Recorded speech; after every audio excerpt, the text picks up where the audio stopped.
I'm reading a creator-owned comic every day for a month, and today I read Downcast by Clint Stoker. And this is collection 1, which is a big thick boy, and I think it includes, there we go, issues 1 to 4. Downcast is how would you describe it? A sci-fi teen book. If you've watched those movies like Divergent and Maze Runner, you've got that young adult sci-fi kind of story, which I really like. I really like those stories. They're kind of like a guilty pleasure for me. Anyway, this is very much in that vein. You've got these two characters here. I'm terrible with names. Joanne and Jax. And interesting premise in this one. We don't get much about the history, the story, the kind of the future it is. I mean, I'm guessing it is Earth.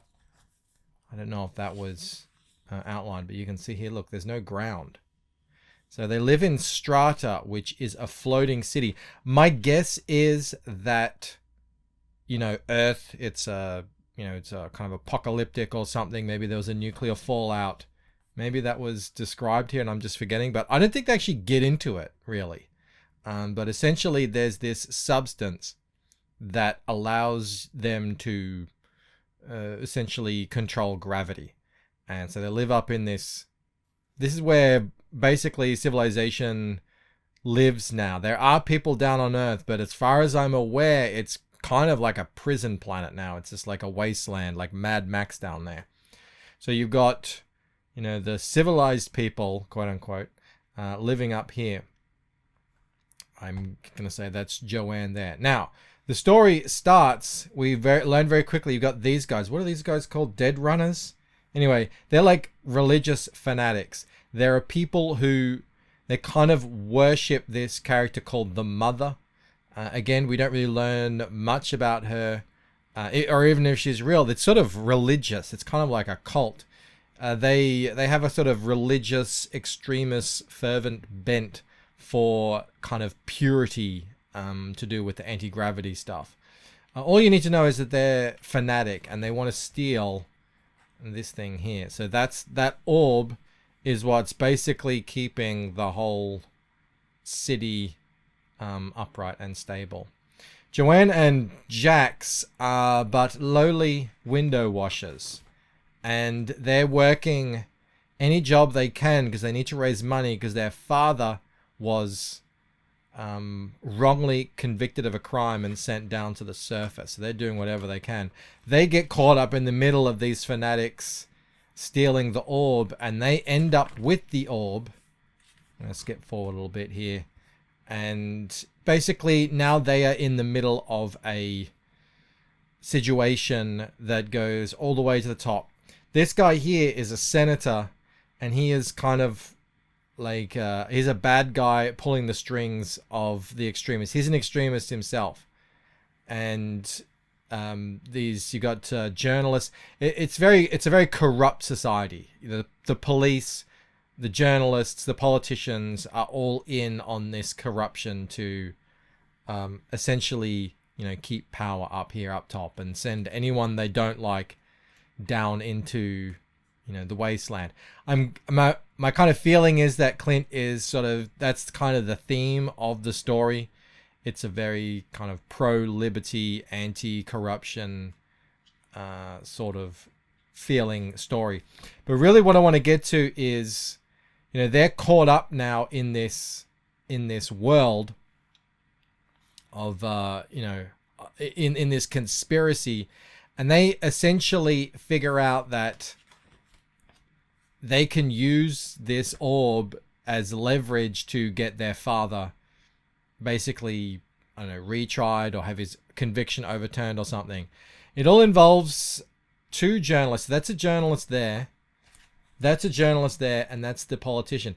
I know they look different here.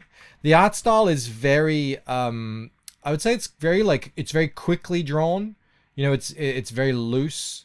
There's not, a whole lot that goes into, there's not like a whole lot of lines and stuff. It's very, would I say cartoony? I mean, you can see it right here. There were moments where I was a little bit confused as to who's talking, but it didn't last very long because you can always tell by, you know, what they're saying and what they're doing. And very quickly you do get a sense of, you know, who's who and who's what and everything. Like, it's a really long book.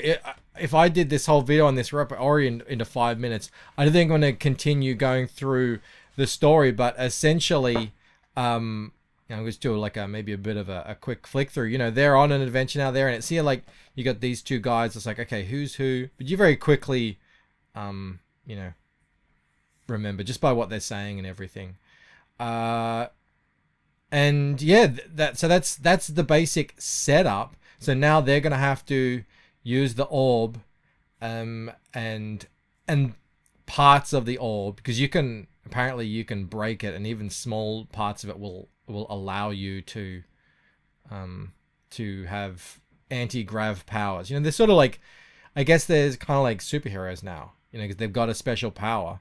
It does break at one point, and they are able to put a shard onto a wristwatch and sort of use that. And that kind of happens, I think, at around the 3rd issue, also. The senator, lo and behold, he turns out to be a bad guy, a very bad guy. He ends up actually consuming a piece and getting it turns out to be like the most fanatical guy. He becomes the big villain. And then there's the climactic showdown at the end of the 4th book. And that is really that's like it completes a nice little tidy arc in 4 issues. And, you know, we're sort of, so how much I want to say here? There is more Downcast. I've only read this one now, but I've got another volume to read. So what I'm guessing is it's going to be like that. You know, you've got these sort of like mini arcs with maybe one villain. This is kind of like the origin story of these two.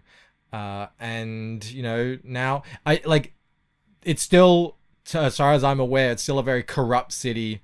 They're still floating. There's still a problem of people, you know, being wrongly convicted and sent down to the surface. So there's a lot of problems in this world. So there's plenty of material they can go forward in this story. And I look forward to reading more. Like I said, I really like these young adult sci-fi stories, Hunger Games, stuff like that.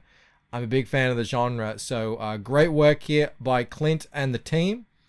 And I look forward to more. And I look forward to reading another comic book tomorrow. So I will see you then. Bye.